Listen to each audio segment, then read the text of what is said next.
Buenos días. A mi grupo y a mí nos ha tocado hacer un trazo de carretera mediante el uso del Civil 3D. Siguiente, por favor.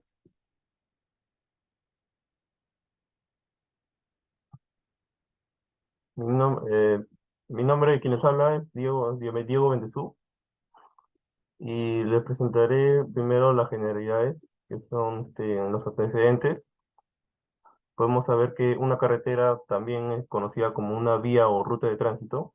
Es una infraestructura creada en un carril angosto denominado derecho de vía para asegurar el tránsito continuo de vehículos con estándares adecuados de seguridad y comodidad.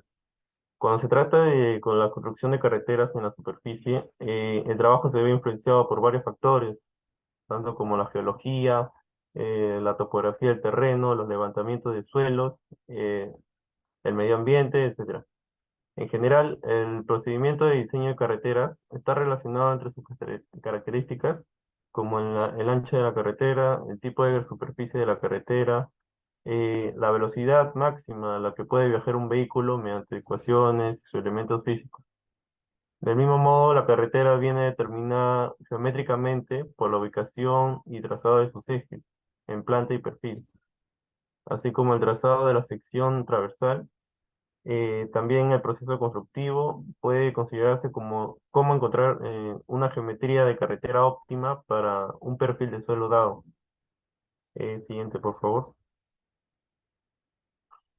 Los objetivos, tenemos como objetivo general realizar el trazado básico de una carretera de primera clase con orografía tipo 3 accidentado, basado en la norma DG 2018, mediante el uso de Civil 3D.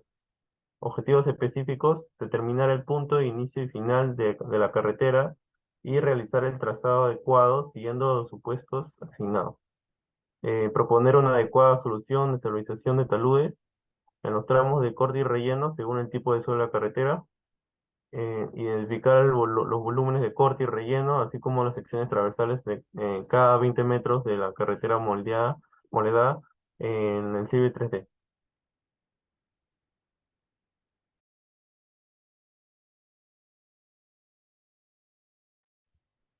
Soy Rodrigo Paz y voy a hablar sobre las condiciones particulares. El tipo de carretera con las condiciones tomadas en nuestro proyecto es de primera clase. Según el Ministerio de Transporte y Comunicaciones, son carreteras con un índice medio diario anual mayor a 6.000 vehículos por día, de calzadas divididas por medio de un separador central de mínimo 6 metros. Cada una de las calzadas debe contar con una o dos carriles de 3,6 metros de ancho como mínimo, con un control total de acceso de ingresos y salidas que proporcionan flujos vehiculares continuos, sin cruces o pasos a nivel y con puentes peatonales en zonas urbanas. El tipo de terreno, según la demanda presenta una orografía de terreno accidentado, conocida como tipo 3. Este tipo de terreno requiere movimientos de tierra bastante grandes, ya que sus pendientes transversales se encuentran entre 51 y 100% con respecto al eje de la vía, y sus pendientes longitudinales predominantes se encuentran entre un 6 y 5 y 8%.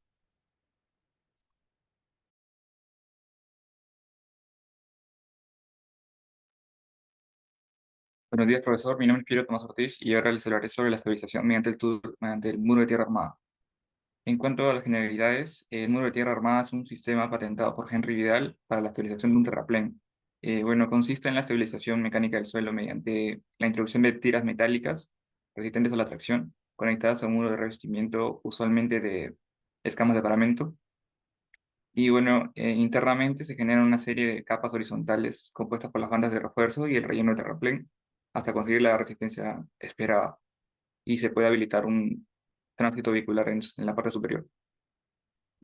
Según la empresa Tierra Armada Chile, las propiedades más destacadas que brinda la implementación de un sistema de muro de tierra son las siguientes: la resistencia a grandes cargas, un buen comportamiento antisísmico. En cuanto a suelos compresibles, provee una gran adaptación a los asentamientos diferenciales. Cuenta con una considerable rapidez de montaje. Además, es un sistema económicamente viable y competitivo en el mercado y posibilita variedades de formas arquitectónicas.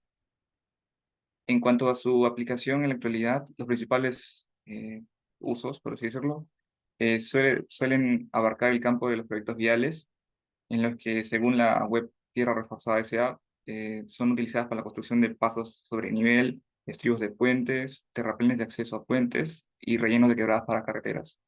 Además de que también se menciona su uso en el campo de la minería para las aproximaciones a torres de chancado, también como muros de contención para rampas y en general para vías de acceso y como plataformas.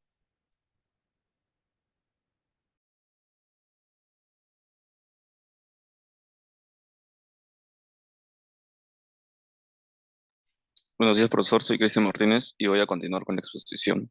El proceso constructivo de un muro de tierra armada. Como sabemos, el suelo es un material que presenta cierta compresión, ya que una cierta resistencia presenta un corte. La solución para estos casos puede ser mejorar el comportamiento del suelo. Para esto, se necesita comprobar la geometría del lugar y las condiciones del terreno. Se deben observar las características físicas del lugar. También es importante los puntos de flujo de agua cerca al área a trabajar. El procedimiento para la contención de tierra armada empieza con la excavación de una zanja, siguiendo la alineación del muro. Las medidas ya dependen de la tipología del muro. Debe presentar una profundidad adecuada para rellenar con un material granular, ya que es necesario garantizar un buen trabajo, una buena base de apoyo para el muro y el terreno firme. Posterior a esto, se realiza la primera hilada de piezas sobre una base de mortero seco y luego se revisa la alineación de cada pieza de lado a lado. Es necesario la colocación de un tubo de drenaje, la cual también será tapada con grava a una cierta profundidad.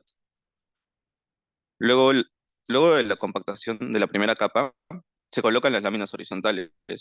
Estas deben ser de un material resistente que pueden ayudar a evitar la rotura del corte. Algunos materiales que pueden ser usados son los geotextiles, las geomallas, los geocompuestos, las tiras metálicas galvanizadas. Este proceso se debe repetir cada 20 centímetros para conseguir un grado de compactación y resistencia óptimo. Y bueno, para la última capa se debe aumentar la altura de relleno, para que no exista grietas en el terreno compactado y el terreno que no lo está. Le paso la palabra a mi compañero. Bueno, mi nombre es Luana Campos y a continuación les hablaré acerca de los resultados. En el diseño geométrico en planta se utilizó el programa Civil 3D. Como se puede observar en la figura 1, tenemos el punto de inicio y el punto de fin. Luego se trazó círculos de 62.5 centímetros de radio y finalmente se trazó la carretera. Bueno, para el diseño geométrico longitudinal hubieron dos tramos, que es el inicio-mitad, que es desde la progresiva 00 hasta la 1 más 187.5, y en el segundo tramo, que es de la mitad-fin, de la progresiva 1.187.5 hasta la 2 más 375.25. Bueno, con respecto a las secciones transversales, fueron cada 20 metros y se identificó el corte de relleno y requerido para el diseño de esta carretera. Para el corte, en la parte de inicio mitad es de material roca fija y la mitad fin es de grava. Y con respecto al relleno, se utilizó en la primera parte inicio mitad enrocado y para la mitad fin grava. A continuación se pueden ver las secciones transversales con sus respectivas progresivas.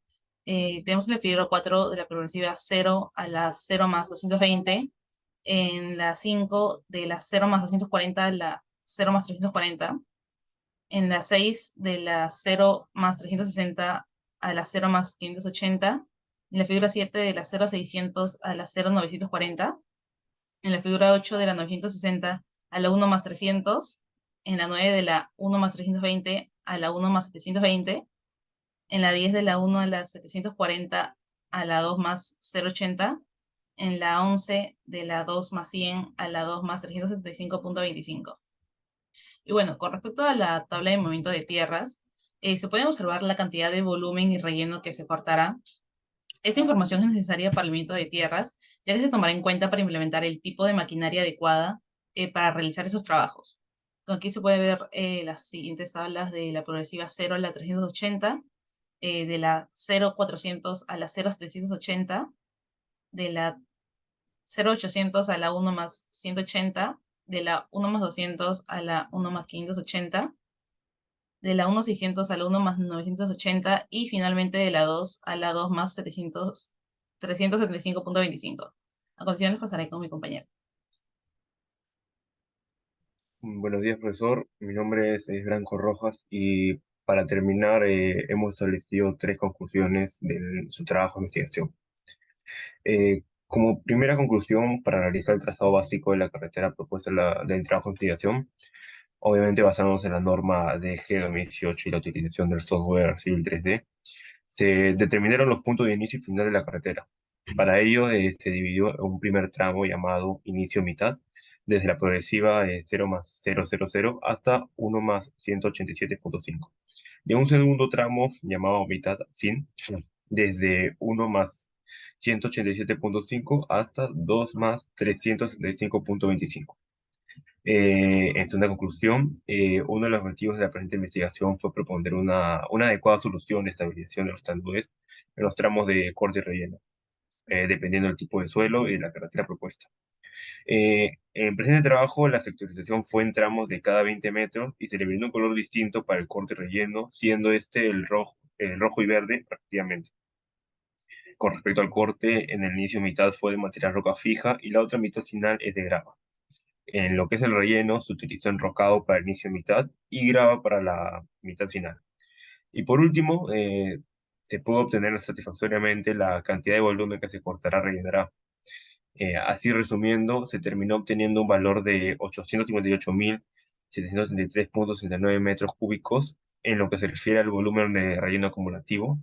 Obviamente en el último punto de la parecida 2+375.25 y un valor de 351.071.25 metros cúbicos en el volumen de corte acumulativo. De igual manera en el último punto.